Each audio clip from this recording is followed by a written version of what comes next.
بسم الله الرحمن الرحیم او السلام علیکم. په 14 جولای 2023 باندې انډیا خپل خلایي میشن چې دا غي نوم چندرایان 3 و هغه د سپوږمۍ په لور روان کو. دا یو ډېر غټ پروجیکټ و چې د هغې دپاره کوم بجټ مختص شوی دی هغه تقریبا 90 میلیون ډالر یا تقریبا 2.5 کروڑه پاکستانی روپۍ دي.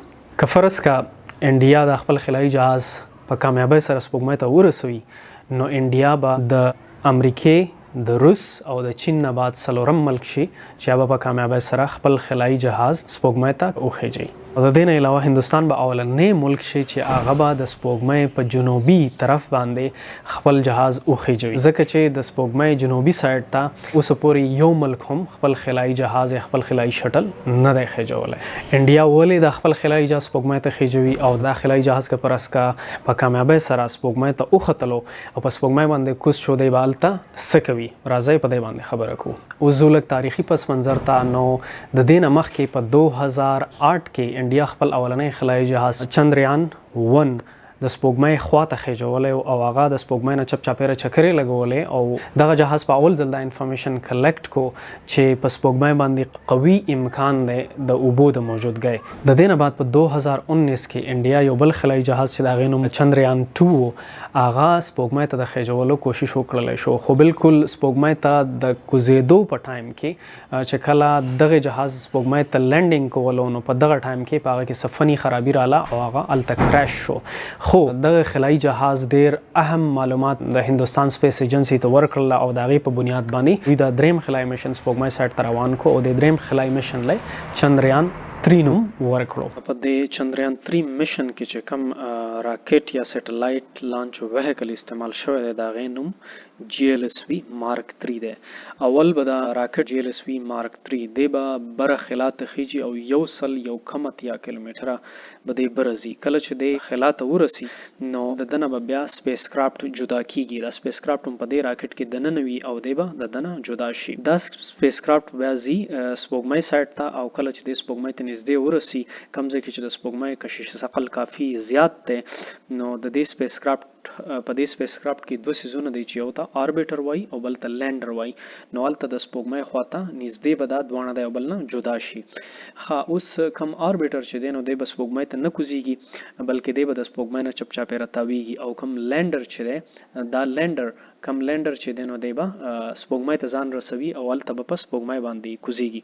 کله چې دی سپوږمۍ ته ورسي نو په دې لینډر کې دننه یو بل روبوټ دی، یو بل ماشین دی چې هغې ته روور ویلی کیږي او اصل کې دا روور د دې میشن د ټول نه اهم څیز دی ځکه چې همدا روور دی چې دی به د سپوږمۍ د ځمکې د ساخت مطالعه کوي، چېرې د سپوږمۍ د څه نه جوړه ده. د دې نه علاوه د سپوږمۍ د آب و هوا مطالعه به کوي، چېرې د سپوږمۍ نه چپ چاپیره کم قسمه ګیسونه دي وغیره وغیره. د دې نه علاوه په سپوږمۍ باندې به د زلزلو وغیره مطالعه کوي او دا معلومات به بیا واپس ځمکې ته رالیږي. خو دا سپیس کرافټ چې دی نو دی به ډایرکټ یا سیده په سیده سپوږمۍ ته نه ځي بلکې دی به د اول چې کوم دی د ځمکې نه 15 چکره چپ چاپیره وهي او رو په دې چکرونو کې به دی په هر چکر کې به دی سپوږمۍ سایډ ته کوشش کوي چې سپوږمۍ سایډ ته نږدې شي. نو د 15م چکر نه بعد به دی رو سپوږمۍ سایډ ته ځان نږدې کوي په آرام سره او کله چې دی داسې ایریا ته ورسي کوم ځای کې چې د سپوږمۍ ګریویټیشنل پول یا کشش ثقل کافي سیوا دی نو هلته به بیا د کم آربیټر پورشن او دا لینډر پورشن به د یو بل نه جدا شي او کم لینډر پورشن چې دی به بیا کوز شي. نو دی سید په سیده دا فاصله نه طی کوي بلکې اول به دی د ځمکې نه 15 چکره چاپیره وهي، بیا چې کله د سپوږمۍ ته نږدې شي نو هلته به تقریبا 12-14 چکره وهي او د 12-14 چکر نه بعد به دی لینډینګ کوي. اوس په سپوږمۍ باندې دا کم روور چې د معلومات کلیکټ کړله د سره معلومات راله یا د زلزلو متعلق یا د سپوږمۍ د آب و هوا متعلق یا د سپوږمۍ د ځمکې د ساخت متعلق نو دی به واپس دا معلومات ځمکې ته څنګه رالیږي. نو اصل کې روور به لاول دا معلومات د لینډر ته ورکي او لینډر به بیا دا معلومات کم ریلی سټلایټ چې دی یا آربیټر دی هغې ته ولیږي او د ریلی سټلایټ یا د آربیټر نه بعد به دا معلومات چې کم دی ځمکې ته راشي. نو په دې طریقه باندې به په سپوږمۍ باندې چې کوم دا روور دی د کوم معلومات کلیکټ کی دا به واپس ځمکې ته رالیږي.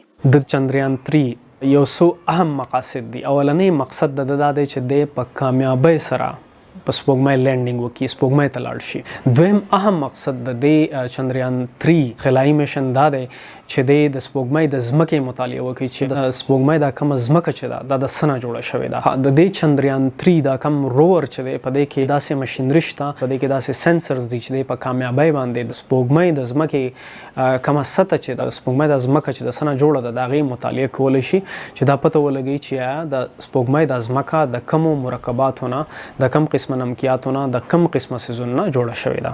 بل اهم مقصد د دې چندریان 3 جهاز دا دی چې دا پته ولګي چې په سپوږمۍ باندې د زلزلو د نیچر پته ولګوي چې هلته څه قسمه زلزلې کیږي، د زلزلو فریکونسي کومه ده، خاص کر په کم جنوبي اړخ باندې چې به دا جهاز کوزیږي د هغه سایډ مطالعه وکړي. د دې چندریان 3 بل اهم مقصد دا دی چې د سپوږمۍ نه غیر چاپیره کم ماحول دی، کم انوایرمنټ دی، کم ګیسونه دي، د هغې پته ولګي.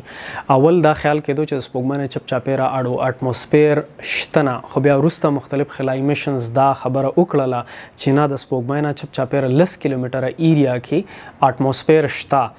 خو اوس دا خبره کنفرم کول غواړي چې آیا دا اټموسفیر د ځمکې په مخ چې کوم مرکبات یا نمکیات دي د هغې نه جوړ شوی دی او کنه د نور د پلازما د تاثر د وجه نه دغه اټموسفیر جوړ شوی دی. خو اوس په دې خبره کوو چې د دې میشن د کامیابۍ څومره چانسز دي. نو د دې میشن د کامیابۍ ډیر زیات چانسز د هغې وجه دا ده چې انډیا د چندریان 1 او د چندریان 2 میشنز نه کافي انفارمیشنز حاصل کړي دي او دې ځل د هغوی پخته یقین دی چې دې ځل لازمن د سپوږمۍ په مخ باندې لینډینګ کوي او هلته به په کامیابۍ باندې رسي. که فرض کا انډیا په کامیابۍ سره دا سپیس کرافټ لانچ کړلو، لینډ کړلو په سپوږمۍ باندې، نو انډیا به د چاینا، رشیا او امریکا نه بعد څلورم غټ ملک شي چې هغه په دې انډسټرۍ کې قدم کېږي. دا یو ډېره غټه انډسټري ده او دا اندازه لګولی کېږي چې په 2040 کې د نن نه تقریبا 14-15 کاله بعد به دا د $1 ټریلیون انډسټري وي یا د 1000 ارب ډالر انډسټري به وي.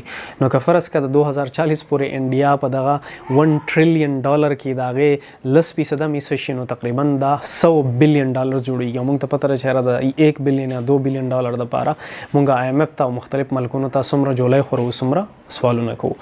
نو دا به د انډیا او د انډیا د خلکو دپاره یو ډېر غټ اچیومنټ شي. په آخره کې ستاسو نه یو څو سوالونه. ستاسو څه خیال دی که فرض که د چندریان 3 یا د انډیا دا خلایي میشن کامیاب شي او هغوی په کامیابۍ سره سپوږمۍ ته وخیږي، نو د دې به د پاکستان دپاره څه مطلب وي؟